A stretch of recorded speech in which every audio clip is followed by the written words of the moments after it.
Saul diurapi menjadi raja. Ada seorang dari daerah Benyamin, namanya Kis bin Abiel bin Jeror bin Bekorat bin Afiyah, seorang suku Benyamin, seorang yang berada. Orang ini ada anaknya laki-laki namanya Saul, seorang muda yang elok rupanya. Tidak ada seorang pun dari antara orang Israel yang lebih elok daripadanya. Dari bahu ke atas ia lebih tinggi daripada setiap orang sebangsanya. Kis, ayah Saul itu, kehilangan keledai-keledai betinanya. Sebab itu berkatalah Kis kepada Saul anaknya, "Ambillah salah seorang bujang, bersiaplah dan pergilah mencari keledai-keledai itu." Lalu mereka berjalan melalui pegunungan Efraim, juga mereka berjalan melalui tanah Salisa, tetapi tidak menemuinya. Kemudian mereka berjalan melalui tanah Sahalim, tetapi keledai-keledai itu tidak ada. Kemudian mereka berjalan melalui tanah Benyamin, tetapi tidak menemuinya. Ketika mereka sampai ke tanah Zuf, berkatalah Saul kepada bujangnya yang bersama-sama dengan dia, "Mari, kita pulang. Nanti ayahku tidak lagi memikirkan keledai-keledai itu, tetapi khawatir mengenai kita." Tetapi orang ini berkata kepadanya, "Tunggu, di kota ini ada seorang abdi Allah, seorang yang terhormat. Segala yang dikatakannya pasti terjadi. Marilah kita pergi ke sana sekarang juga. Mungkin ia dapat memberitahukan kepada kita tentang perjalanan yang kita tempuh ini." Jawab Saul kepada bujangnya itu, "Tetapi kalau kita pergi, apakah yang kita bawa kepada orang itu? Sebab roti di kantung kita telah habis dan tidak ada pemberian untuk dibawa kepada abdi Allah itu. Apakah yang ada pada kita?" Jawab bujang itu pula kepada Saul, "Masih ada padaku seperempat sikal perak. Itu dapat aku berikan kepada abdi Allah itu, maka ia akan memberitahukan kepada kita tentang perjalanan kita."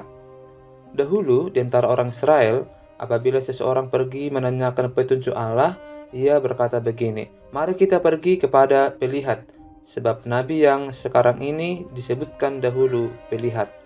Kemudian berkatalah Saul kepada bujangnya itu, "Pikiranmu itu baik, mari kita pergi." Maka pergilah mereka ke kota, ke tempat abdi Allah itu. Ketika mereka naik jalan pendakian ke kota itu, mereka bertemu dengan gadis-gadis yang keluar hendak menimba air. Mereka bertanya kepada gadis-gadis itu, "Pelihat ada di sini?" Jawab gadis-gadis itu kepada mereka, "Ya, ada. Baru saja ia mendahului kamu. Cepat-cepatlah sekarang. Ia datang ke kota hari ini karena ada perjamuan korban untuk orang banyak di bukit pada hari ini. Apabila kamu masuk ke kota, kamu akan segera menjumpainya sebelum ia naik ke bukit untuk makan. Sebab orang banyak tidak akan makan sebelum ia datang, karena dialah yang memberkati korban, kemudian barulah para undangan makan. Pergilah sekarang, sebab kamu akan menjumpainya dengan segera." Maka naiklah mereka ke kota, dan ketika mereka masuk kota, Samuel yang berjalan keluar untuk naik ke bukit berpapasan dengan mereka. Tetapi Tuhan telah menyatakan kepada Samuel sehari sebelum kedatangan Saul demikian, "Besok kira-kira waktu ini, aku akan menyuruh kepadamu seorang laki-laki dari tanah Benyamin. Engkau akan mengurapi dia menjadi raja atas umatku Israel, dan ia akan menyelamatkan umatku dari tangan orang Filistin. Sebab aku telah memperhatikan sengsara umatku itu, karena teriakannya telah sampai kepadaku." Ketika Samuel melihat Saul, maka berfirmanlah Tuhan kepadanya, "Inilah orang yang kusebutkan kepadamu itu. Orang ini akan memegang tampuk pemerintahan atas umatku." Dalam pada itu, Saul datang mendekati Samuel di tengah pintu gerbang dan berkata, "Maaf, di mana rumah Pelihat itu?" Jawab Samuel kepada Saul, katanya, "Akulah Pelihat itu. Naiklah mendahului aku ke bukit. Hari ini kamu makan bersama-sama dengan daku. Besok pagi aku membiarkan engkau pergi, dan aku akan memberitahukan kepadamu segala sesuatu yang ada dalam hatimu. Adapun keledai-keledaimu yang telah hilang 3 hari lamanya sampai sekarang, janganlah engkau khawatir, sebab telah diketemukan. Tetapi siapakah yang memiliki segala yang diingini orang Israel? Bukankah itu ada padamu dan pada seluruh kaum keluargamu?" Tetapi jawab Saul, "Bukankah aku seorang suku Benyamin, suku yang terkecil di Israel?" Dan bukankah kaumku yang paling hina dari segala kaum suku Benyamin? Mengapa Bapak berkata demikian kepadaku?" Sesudah itu Samuel mengajak Saul dan bujangnya, bawanya ke pendopo, dan diberikannya kepada mereka tempat utama di depan para undangan yang banyaknya kira-kira 30 orang. Berkatalah Samuel kepada juru masak, "Berikanlah sekarang bagian yang kuberikan kepadamu tadi dengan pesan, simpanlah ini dahulu." Lalu juru masak itu menghidangkan paha dan apa yang termasuk di situ dan meletakkannya ke depan Saul. Dan Samuel berkata, "Lihat, yang tinggal ini diletakkan ke depanmu, makanlah, sebab telah disimpan bagimu untuk perayaan ini. Ketika aku berkata, aku telah mengundang orang banyak." Demikianlah pada hari itu Saul makan bersama-sama dengan Samuel. Sesudah itu, turunlah mereka dari bukit ke kota. Dan Samuel bercakap-cakap dengan Saul di atas sotoh. Mereka bangun pagi-pagi, dan ketika fajar menyingsing, Samuel memanggil Saul yang ada di atas sotoh itu. Katanya, "Bangunlah, aku akan mengantarkan engkau." Lalu Saul bangun, dan mereka keduanya pergi keluar, yakni ia dan Samuel. Ketika mereka turun sampai ke ujung kota, berkatalah Samuel kepada Saul, "Katakanlah kepada bujang itu, supaya ia pergi mendahului kita, tetapi berhentilah engkau sebentar, maka aku akan memberitahukan kepadamu firman Allah." Lalu Samuel mengambil buli-buli berisi minyak, dituangnyalah ke atas kepala Saul, diciumnyalah dia sambil berkata, "Bukankah Tuhan telah mengurapi engkau menjadi raja atas umatnya Israel?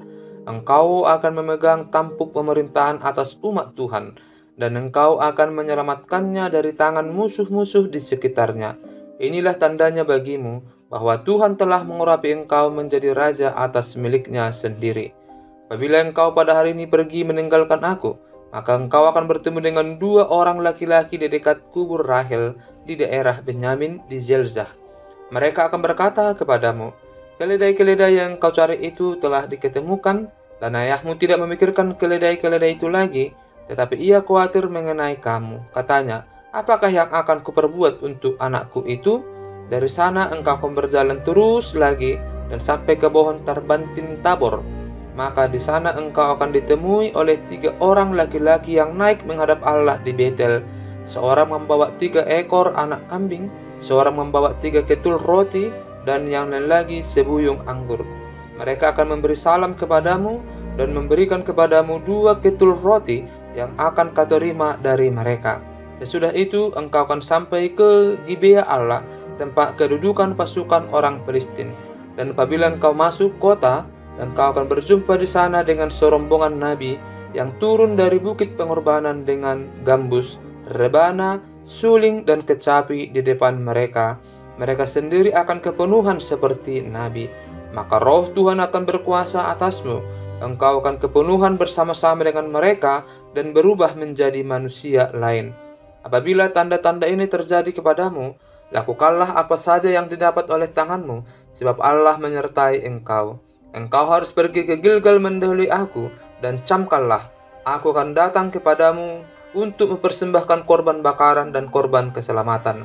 Engkau harus menunggu 7 hari lamanya, sampai aku datang kepadamu, dan memberitahukan kepadamu apa yang harus kau lakukan." Sedang ia berpaling untuk pergi meninggalkan Samuel, maka Allah mengubah hatinya menjadi lain. Dan segala tanda-tanda yang tersebut itu terjadi pada hari itu juga. Ketika mereka sampai di Gibea dari sana, maka bertemulah ia dengan serombongan nabi. Roh Allah berkuasa atasnya, dan Saul turut kepenuhan seperti nabi di tengah-tengah mereka. Dan semua orang yang mengenalnya dari dahulu melihat dengan heran bahwa ia bernubuat bersama-sama dengan nabi-nabi itu. Lalu berkatalah orang banyak yang satu kepada yang lain, "Apakah gerangan yang terjadi dengan anak Kis itu? Apa Saul juga termasuk golongan nabi?" Lalu seorang dari tempat itu menjawab, "Siapakah bapak mereka?" Itulah sebabnya menjadi berbahasa, "Apa Saul juga termasuk golongan nabi?" Setelah habis ia kepenuhan seperti nabi, pulanglah ia. Dan paman Saul berkata kepadanya dan bujangnya, "Dari mana kamu?" Jawabnya, "Mencari keledai-keledai itu, tetapi tidak terlihat, maka kami pergi kepada Samuel." Kemudian paman Saul itu berkata, Coba ceritakan kepadaku apa yang dikatakan Samuel kepada kamu, kata Saul kepada pamannya itu. Terus saja diberitahukannya kepada kami bahwa keledai-keledai itu telah diketemukan. Tetapi perihal menjadi raja yang telah dikatakan Samuel kepadanya tidak diceritakan kepadanya. Samuel menjadi raja dengan undian. Kemudian Samuel mengerahkan bangsa itu ke hadapan Tuhan di Mispa, dan ia berkata kepada orang Israel itu, "Beginilah firman Tuhan Allah Israel. Aku telah menuntun orang Israel keluar dari Mesir, dan telah melepaskan kamu dari tangan orang Mesir dan dari tangan segala kerajaan yang menindas kamu. Tetapi sekarang kamu menolak Allahmu, yang menyelamatkan kamu dari segala malapetaka dan kesusahanmu dengan berkata, 'Tidak, engkaulah seorang raja atas kami.' Maka sebab itu berdirilah kamu di hadapan Tuhan menurut sukumu dan menurut kaummu." Lalu Samuel menyuruh segala suku Israel tampil ke muka, maka didapati suku Benyamin. Sesudah itu disuruhnyalah suku Benyamin tampil ke muka menurut kaum keluarganya, maka didapati kaum keluarga Matri. Akhirnya disuruhnyalah kaum keluarga Matri tampil ke muka seorang demi seorang, maka didapati Saul bin Kis. Tetapi ketika ia dicari, ia tidak diketemukan. Sebab itu ditanyakan pulalah kepada Tuhan, "Apa orang itu juga datang kemari?" Tuhan menjawab, "Sesungguhnya ia bersembunyi di antara barang-barang." Berlarilah orang ke sana dan mengambilnya dari sana, dan ketika ia berdiri di tengah-tengah orang-orang sebangsanya, ternyata ia dari bahu ke atas lebih tinggi daripada setiap orang sebangsanya. Dan Samuel berkata kepada seluruh bangsa itu, "Kamu lihatkah orang yang dipilih Tuhan itu? Sebab tidak ada seorang pun yang sama seperti dia di antara seluruh bangsa itu." Lalu bersoraklah seluruh bangsa itu demikian, "Hidup raja!" Kemudian Samuel menguraikan kepada bangsa itu tentang hak-hak kerajaan, menuliskannya pada suatu piagam dan meletakkannya di hadapan Tuhan. Sesudah itu Samuel menyuruh seluruh bangsa itu pulang masing-masing ke rumahnya. Saul pun pulang ke rumahnya ke Gibea, dan bersama-sama dengan dia ikut pergi orang-orang gagah perkasa yang hatinya telah digerakkan Allah. Tetapi orang-orang dursila berkata, "Masakan orang ini dapat menyelamatkan kita?" Mereka menghina dia dan tidak membawa persembahan kepadanya, tetapi ia pura-pura tuli.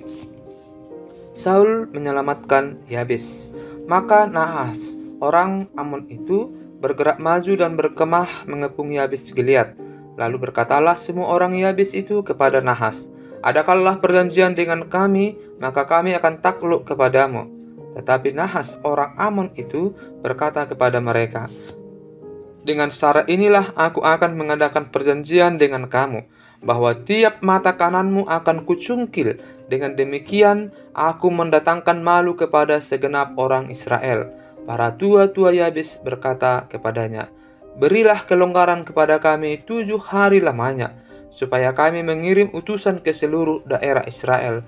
Dan jika tidak ada seorang pun yang menyelamatkan kami, maka kami akan keluar menyerahkan diri kepadamu." Ketika para utusan itu sampai di Gibea Saul dan menyampaikan hal itu kepada bangsa itu, menangislah bangsa itu dengan suara nyaring. Saul baru saja datang dari padang dengan berjalan di belakang lembunya, dan ia bertanya, "Ada apa dengan orang-orang itu sehingga mereka menangis?"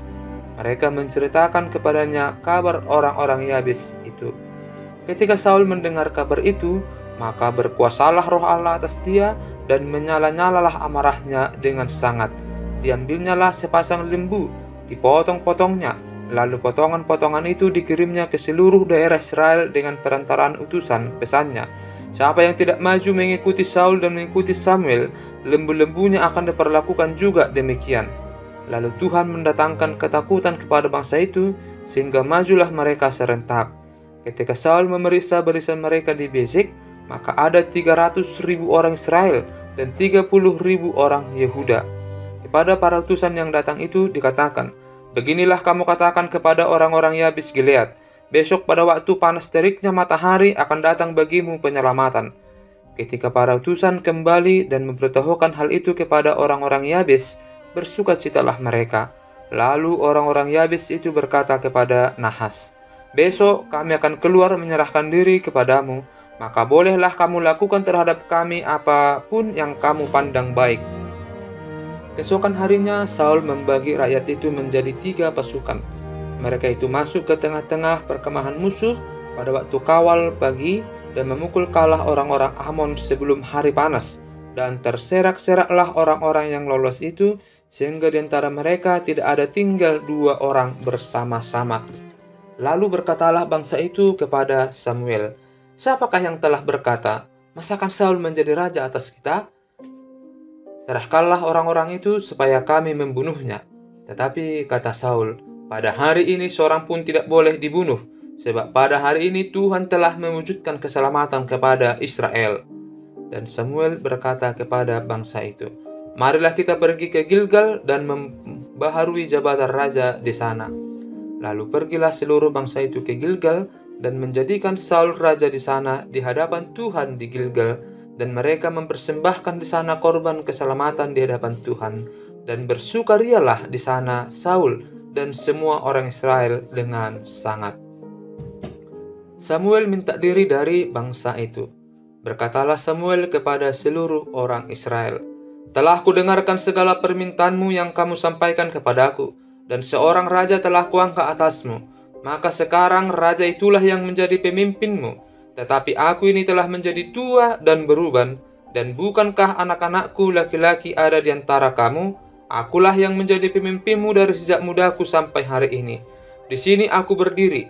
Berikanlah kesaksian menentang aku di hadapan Tuhan dan di hadapan orang yang diurapinya. Lembu siapakah yang telah kuambil? Keledai siapakah yang telah kuambil? Siapakah yang telah kuperas? Siapakah yang telah kuperlakukan dengan kekerasan? Dari tangan siapakah telah kuterima sogok sehingga aku harus tutup mata? Aku akan mengembalikannya kepadamu." Jawab mereka, "Engkau tidak memeras kami, dan engkau tidak memperlakukan kami dengan kekerasan, dan engkau tidak menerima apa-apa dari tangan siapapun." Lalu berkatalah ia kepada mereka, "Tuhan menjadi saksi kepada kamu, dan orang yang diurapinya menjadi saksi pada hari ini, bahwa kamu tidak mendapat apa-apa dalam tanganku." Jawab mereka, "Dia menjadi saksi." Lalu berkatalah Samuel kepada bangsa itu, "Tuhanlah saksi yang mengangkat Musa dan Harun, dan yang menuntun nenek moyangmu keluar dari tanah Mesir. Maka sebab itu, berdirilah supaya aku bersama-sama dengan kamu berhakim di hadapan Tuhan mengenai segala perbuatan keselamatan Tuhan yang telah dikerjakannya kepadamu dan kepada nenek moyangmu. Ketika Yakub datang ke Mesir dan nenek moyangmu berseru-seru kepada Tuhan, maka Tuhan mengutus Musa dan Harun yang membawa nenek moyangmu keluar dari Mesir dan membiarkan mereka diam di tempat ini. Tetapi mereka melupakan Tuhan Allah mereka, dan Dia menyerahkan mereka ke dalam tangan Sisera, panglima tentara di Hazor, dan ke dalam tangan orang Filistin dan Raja Moab yang berperang melawan mereka. Mereka berseru-seru kepada Tuhan, katanya, "Kami telah berdosa, sebab kami telah meninggalkan Tuhan dan beribadah kepada para Baal dan para Asitoret. Maka sekarang lepaskanlah kami dari tangan musuh kami, maka kami akan beribadah kepadamu." Sesudah itu, Tuhan mengutus Yerubbaal, Barak, Yefta, dan Samuel, dan melepaskan kamu dari tangan musuh di sekelilingmu, sehingga kamu diam dengan tenteram. Tetapi ketika kamu melihat bahwa Nahas, raja Bani Amon mendatangi kamu, maka kamu berkata kepadaku, "Tidak, seorang raja harus memerintah kami, padahal Tuhan Allahmu adalah rajamu." Maka sebab itu, lihat itu, raja yang telah kamu pilih, yang kamu minta. Sesungguhnya Tuhan telah mengangkat raja atasmu, asal saja kamu takut akan Tuhan, beribadah kepadanya, mendengarkan firman-Nya, dan tidak menentang titah Tuhan. Dan baik kamu maupun raja yang akan memerintah kamu itu mengikuti Tuhan Allahmu.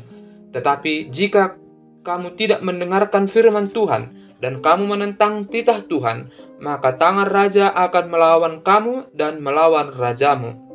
Sekarang tinggallah berdiri dan lihatlah perkara yang besar yang akan dilakukan Tuhan di depan matamu ini. Bukankah sekarang musim menuai gandum? Aku akan bersuruh kepada Tuhan supaya Ia memberikan guruh dan hujan. Lihatlah dan sadarlah bahwa besar kejahatan yang telah kamu lakukan itu di mata Tuhan, dengan meminta raja bagimu." Lalu berserulah Samuel kepada Tuhan, maka Tuhan memberikan pada hari itu guruh dan hujan, sehingga sangat takutlah seluruh bangsa itu kepada Tuhan dan kepada Samuel. Berkatalah seluruh bangsa itu kepada Samuel, "Berdoalah untuk hamba-Mu ini kepada Tuhan Allahmu, supaya jangan kami mati, sebab dengan meminta raja bagi kami menambah dosa kami dengan kejahatan ini." Dan berkatalah Samuel kepada bangsa itu, "Jangan takut, memang kamu telah melakukan segala kejahatan ini, tetapi janganlah berhenti mengikuti Tuhan, melainkan beribadahlah kepada Tuhan dengan segenap hatimu. Janganlah menyimpang untuk mengejar dewa kesia-siaan yang tidak berguna dan tidak dapat menolong, karena semuanya itu adalah kesia-siaan belaka. Sebab Tuhan tidak akan membuang umatnya, sebab namanya yang besar. Bukankah Tuhan telah berkenan untuk membuat kamu menjadi umatnya? Mengenai aku, jauhlah daripadaku untuk berdosa kepada Tuhan dan berhenti menduakan kamu. Aku akan mengajarkan kepadamu jalan yang baik dan lurus. Hanya takutlah akan Tuhan dan setialah beribadah kepadanya dengan segenap hatimu. Sebab ketahuilah betapa besarnya hal-hal yang dilakukannya di antara kamu. Tetapi jika kamu terus berbuat jahat, maka kamu akan dilenyapkan, baik kamu maupun rajamu itu."